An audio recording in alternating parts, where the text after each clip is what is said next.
A scene of destruction in Seattle's Wallingford neighborhood. Take a look at these photos showing what criminals left behind after they used heavy equipment to smash into a credit union at 43rd and Stoneway North. Hannah Knowles joins the conversation now on this Monday morning. So Hannah, you were out at that scene early this morning, and Seattle police just released some new information about this case. What have you learned?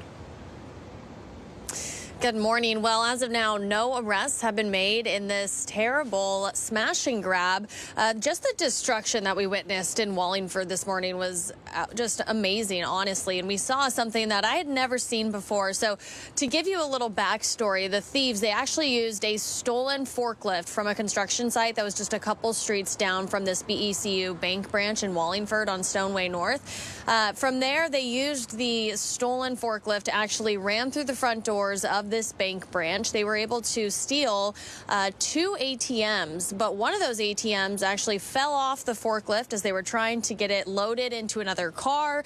They then drove away, so they successfully did steal 1 ATM. The second one they left behind, and we saw police actually hook up, a tow rope to the ATM to the back of a police cruiser and pull that ATM down one of the main streets in Wallingford back to the front of the bank.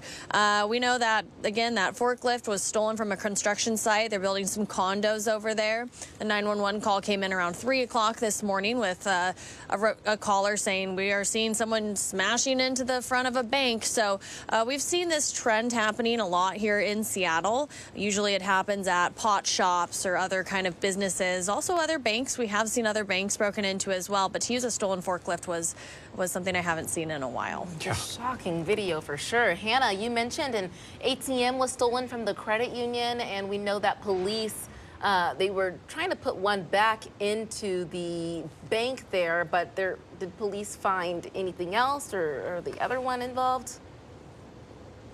Yeah, so like you just said, Tyra, they tried to get that one back, pulling it with that the tow rope behind the Seattle police cruiser, which was very interesting to see. We also know that they're looking for surveillance video as well this morning. They're asking nearby businesses, residents, did anyone see anything? Because they think about 3 to 4 suspects are involved.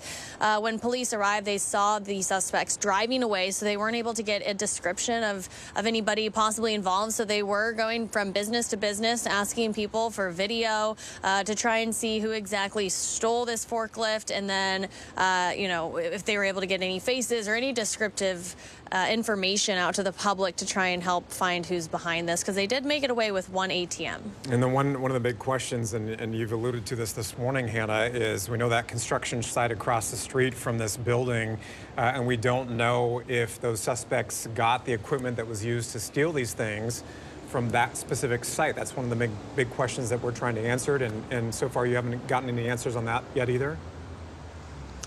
Well, police did confirm to us this morning that it was stolen from a construction site. If it is that exact one that you're referencing, Steve, that is something they're trying to figure out. They were trying to call the construction company and the owner of the forklift to try and figure out where exactly this forklift came from. We also know that there's some apartments above that bank in Wallingford, so they were checking in with the building manager to make sure that all of the apartments up above that bank were structurally sound, because after ramming a forklift into the front doors of a bank several times, that would cause concern for anybody who may be living above the bank where this happened. So a lot of questions still to answer this morning. Thankfully, no one was hurt that we know of. We also don't know how much money was inside the ATM that they were able to steal. I asked, hey, sometimes these ATMs are emptied at the end of the night. Do we know if there was any money in it? And police could not answer that. All right, Hannah, thank you so much for being out there this morning and for joining the conversation here on ARC Seattle. I know Hannah was definitely shocked this morning when they saw that in real time. The police officers trying to tug that ATM back into the branch. We showed that video just a second ago. For sure. Some long-term damage that's caused, though. It's going to create a halt for the community. A lot of people rely on BECUs across the state, and it's right across the street from homes. I mean, think about all the noise and just months of repair it's going to take to get it back on track. I just can't stop thinking about how brazen that is. Yeah. To steal a large piece of equipment from a construction site. And again, we don't know for sure if it came from that construction site that's right across the street from where this happened, but to steal that and then use it to drive down the road to cause really significant damage to this credit union branch rip out 2 ATMs. You get about a block away. Police are able to drag one of them using their patrol car by chaining it up and sort of dragging it across the road to take it back to the credit union. What a mess that is. And hopefully we can get some more information about who might have been responsible. We'll pass that along to you.